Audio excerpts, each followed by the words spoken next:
Hello dear students, let us start with new chapter under biology, that is heredity and evolution. One of its kind, it's a very interesting chapter because we are going to understand that how does we are having different characters even though we are the siblings of the same parents, right? Means we brothers, sisters, we are the real brothers and sisters, but still we look different from each other. All that terms we will understand in this chapter, that is heredity.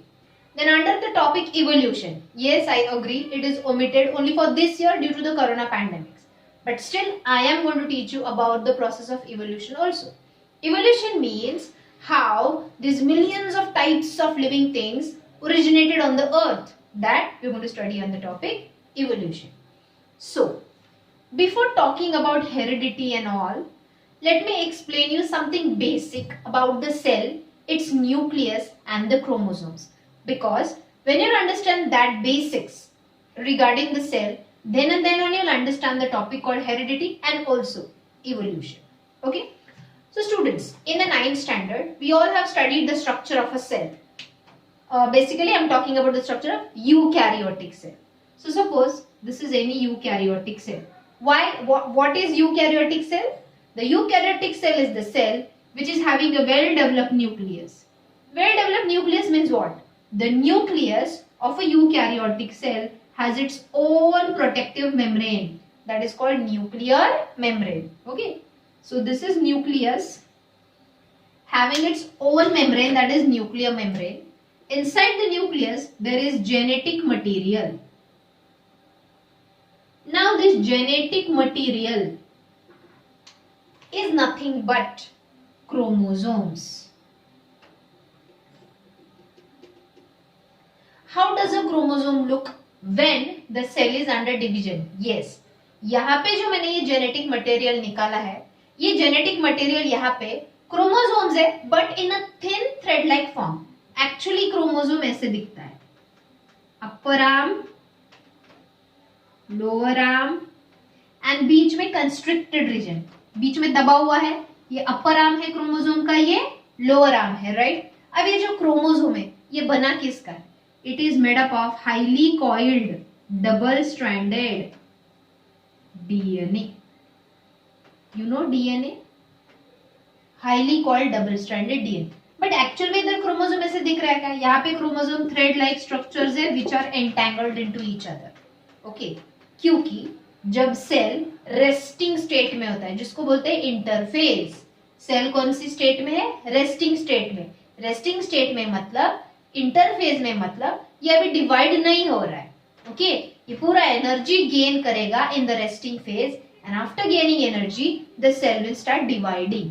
सो जब cell divide होता है तो हमको ये जो thin thread like structures है इनको actually बोलते हैं chromatin fibres.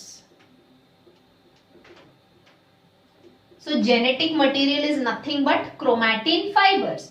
That means the chromosomes in the form of thin thread-like entangled structures. But जैसे ही सेल डिवाइड होने लगता है, we get to see like this thick and short form of the chromosomes. अब ये chromosome के जो arms है, let me tell you.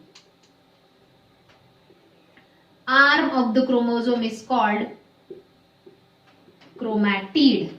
And the central portion which is constricted, मैंने यहाँ पे ऐसे दिखा है, नॉर्मली डायग्राम में हम ऐसे दिखाते हैं. So this bindle region is called centromere. So arms of the chromosomes are called chromatids and the middle constricted region is called as centromere. One more thing, chromosomes are always in pairs, double. Are you getting that? Chromosomes are always in pairs. Okay students. So यहाँ पे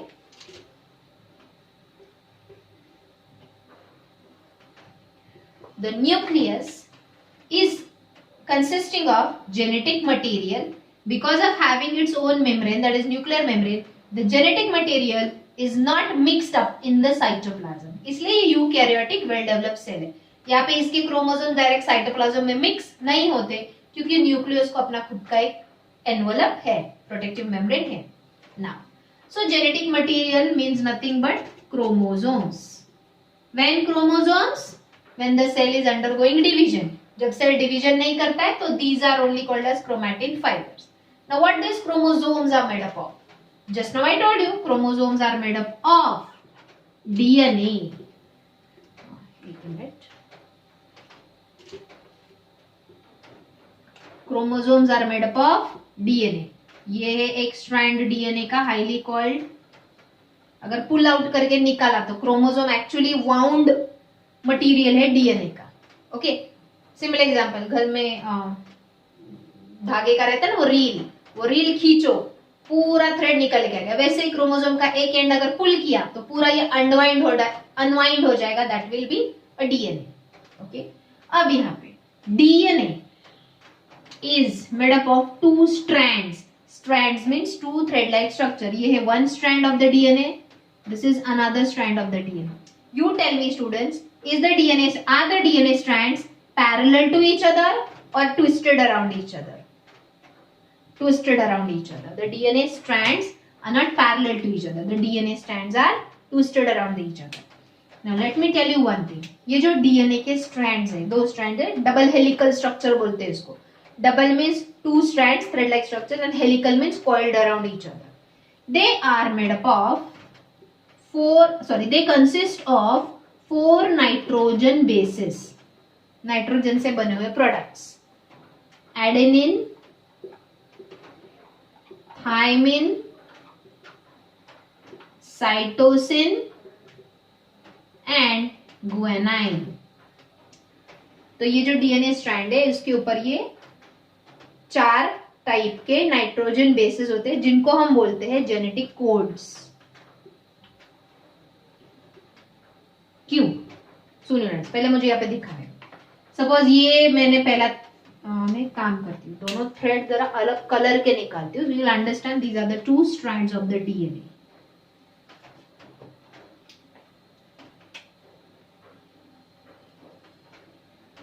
This is one strand of the DNA.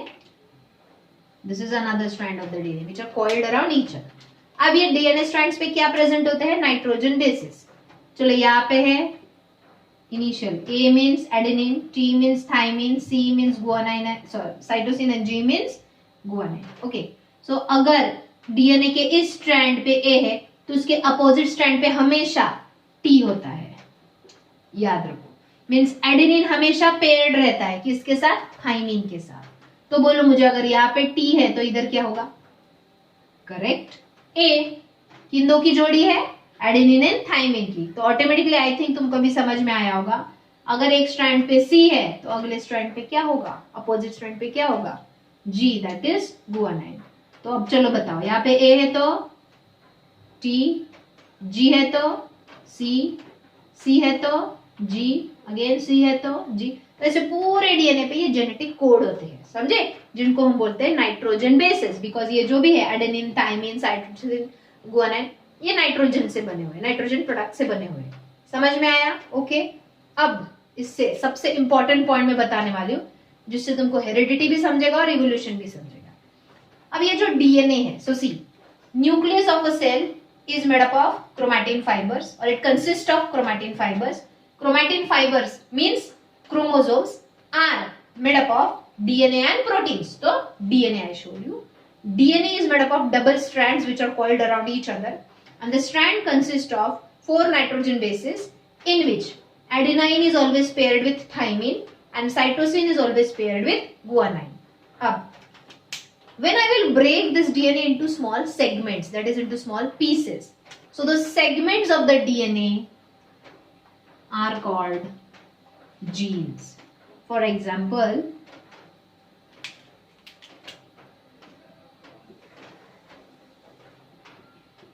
let me just complete this.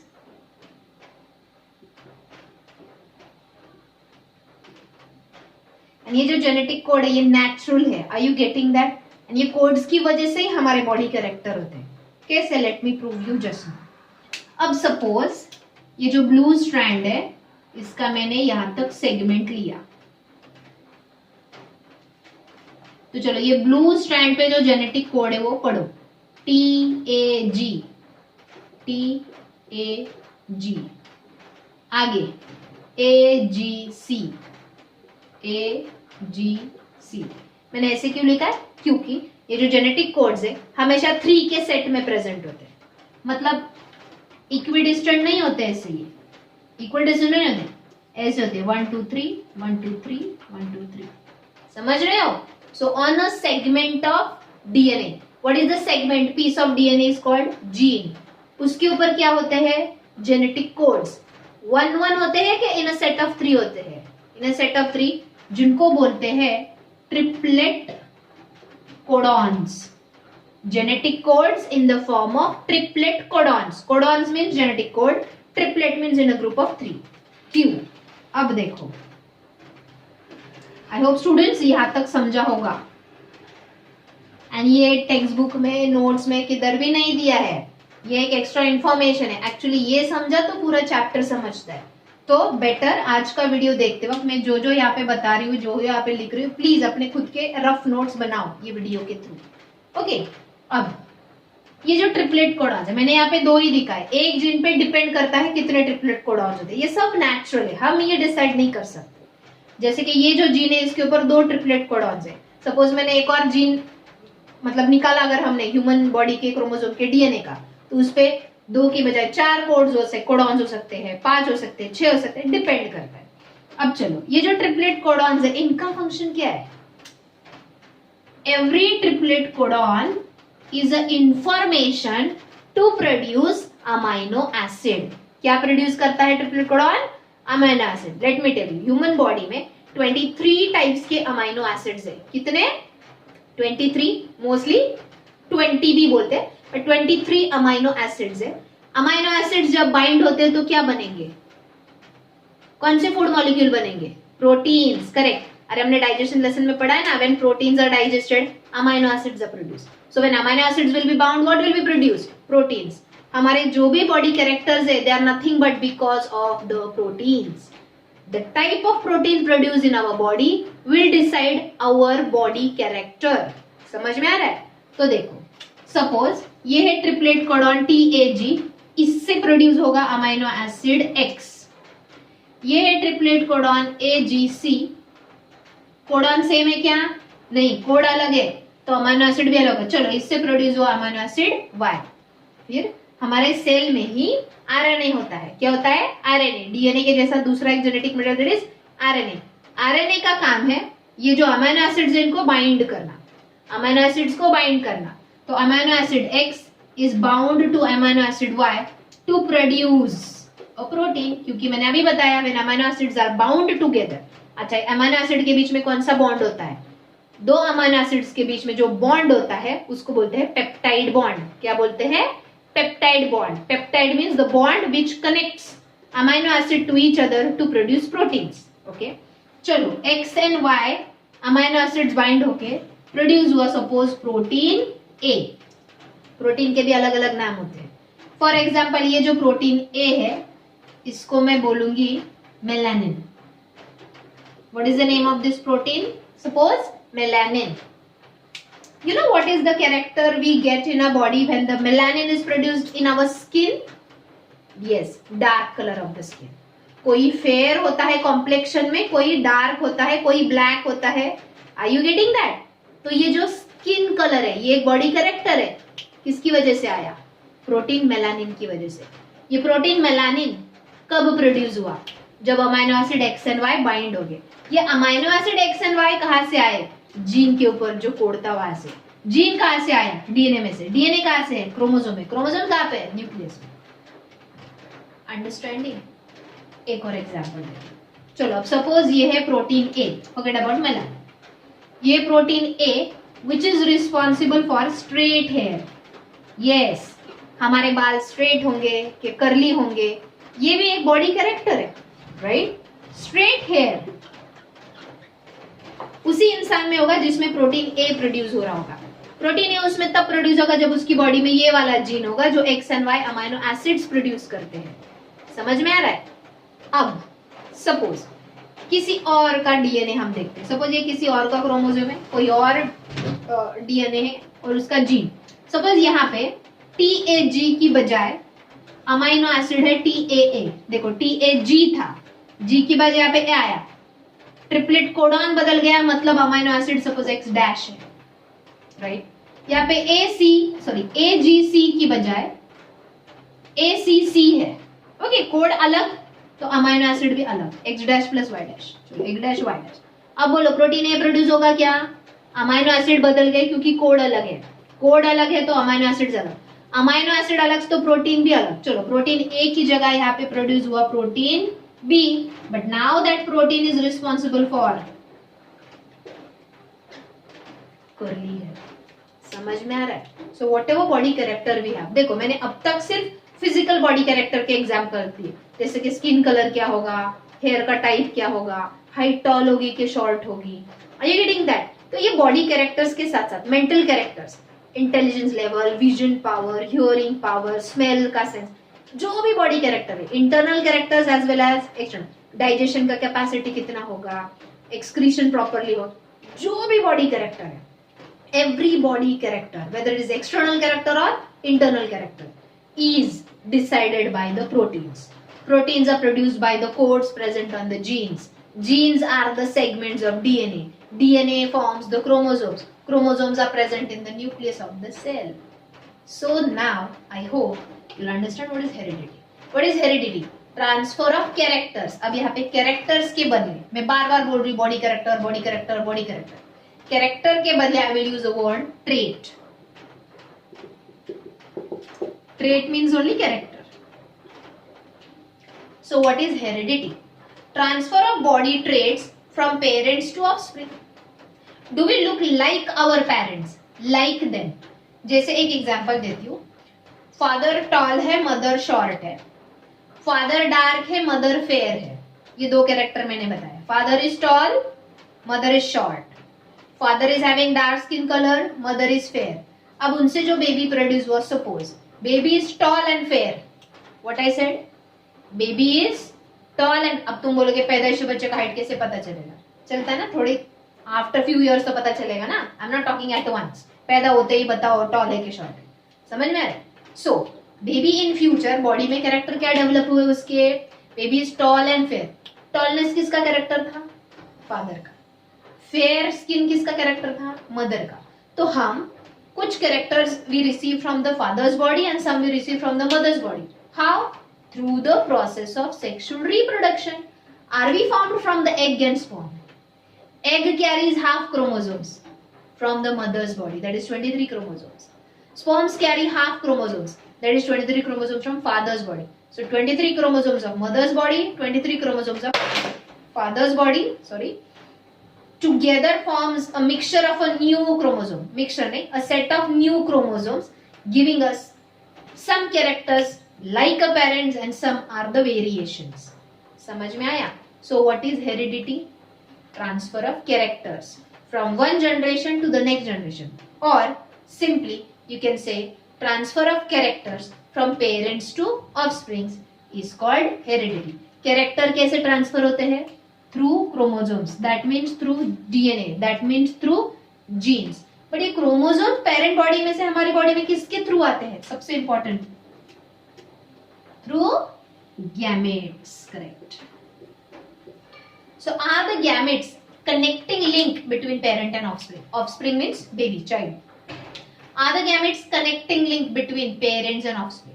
क्योंकि parent की body, अच्छा अब तुम बोलोगे, शायद तुम्हारे दिमाग में क्वेश्चन आया होगा, पेरेंट की बॉडी के क्रोमोसोम हमारी बॉडी में आ रहे हैं, मतलब उनके क्रोमोसोम कम होते हैं क्या? अरे नहीं रे, हमने इसलिए पहले रिप्रोडक्शन चैप्टर पढ़ा है ना. हमारी बॉडी में स्पेशल सिस्टम है, that is reproductive system.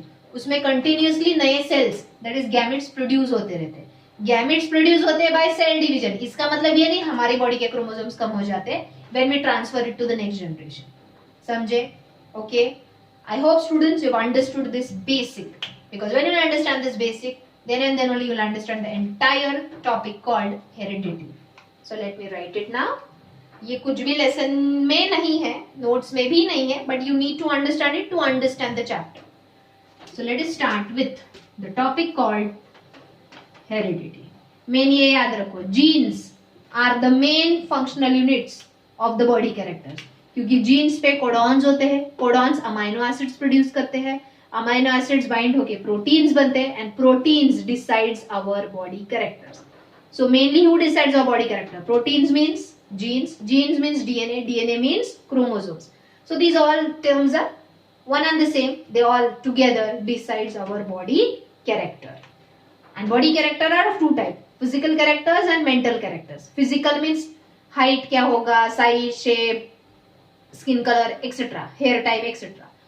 And mental characters means intelligence, IQ, grasping power, hobbies, interest, etc. So,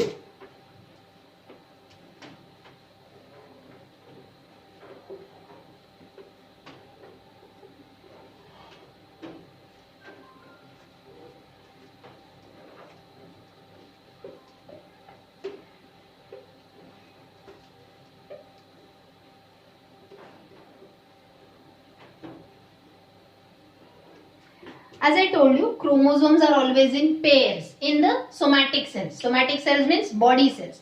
But they are not in pair. They are only single in gametes. That is gametic cells. Suppose parents, father and mother. Humans में कितने chromosomes होते हैं? 46 in the body cells. And कितने chromosomes होते हैं gametes में? 23. हाँ, right. अब मैं कोई एक क्रोमोसोम का पेयर लेती हूँ. Suppose father is toll, having 2 chromosomes T and T. कैपिटली क्यों लिखा ये सब थोड़ा बाद में समझेगा. ओके, ये फादर के बॉडी के मैंने ऐसे 2 क्रोमोसोम्स निकालने की जगह उनके लिए सिंबल यूज किया. कैरेक्टर क्या है? टॉलनेस. तो मैंने वो 2 क्रोमोसोम्स की डायग्राम निकालने की जगह TT ये सिंबल निकाल दिया.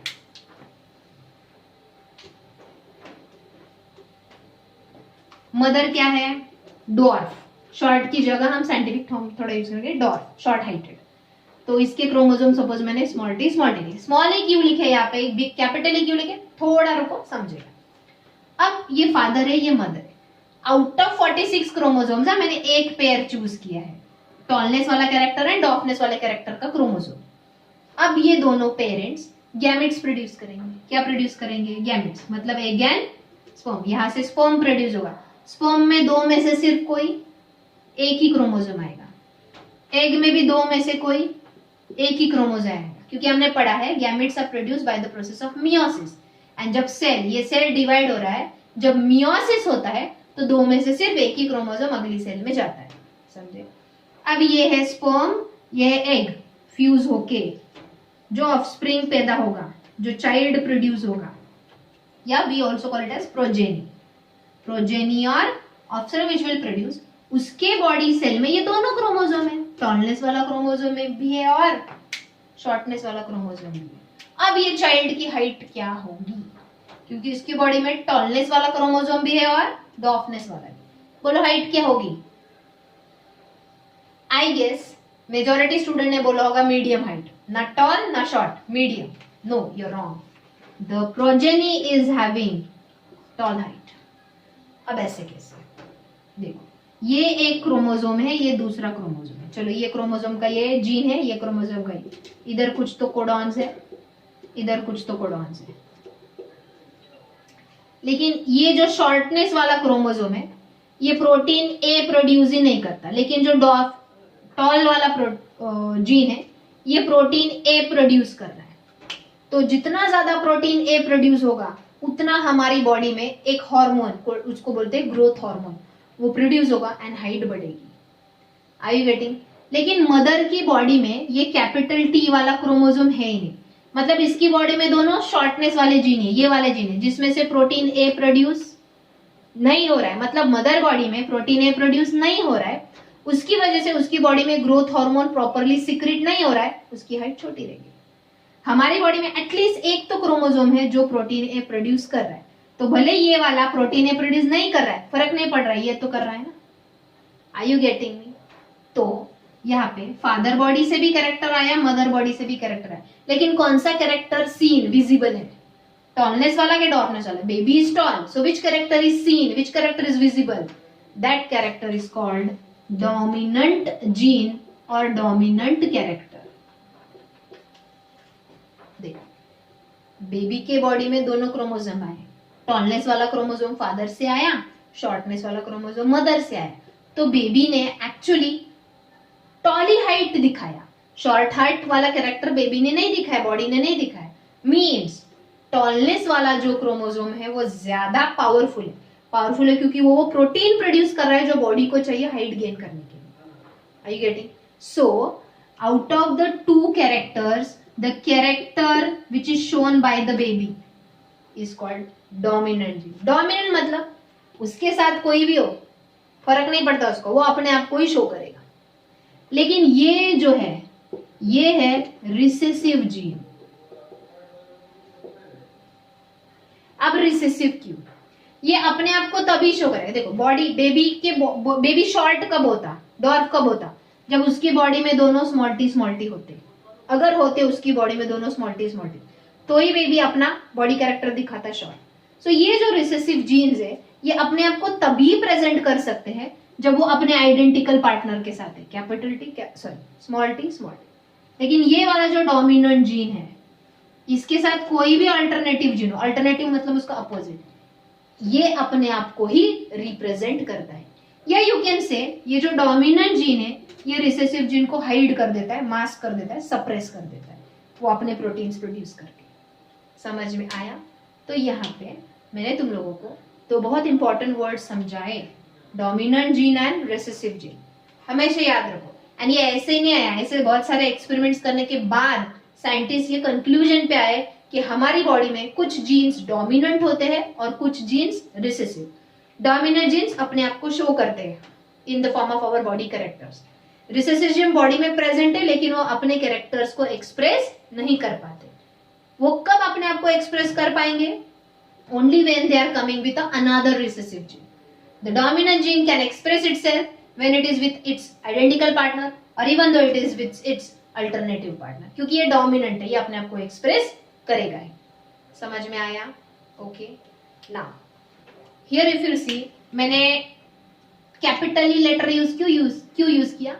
Because dominant genes or characters are always represented with capital letters. But the recessive genes are always represented with small letters.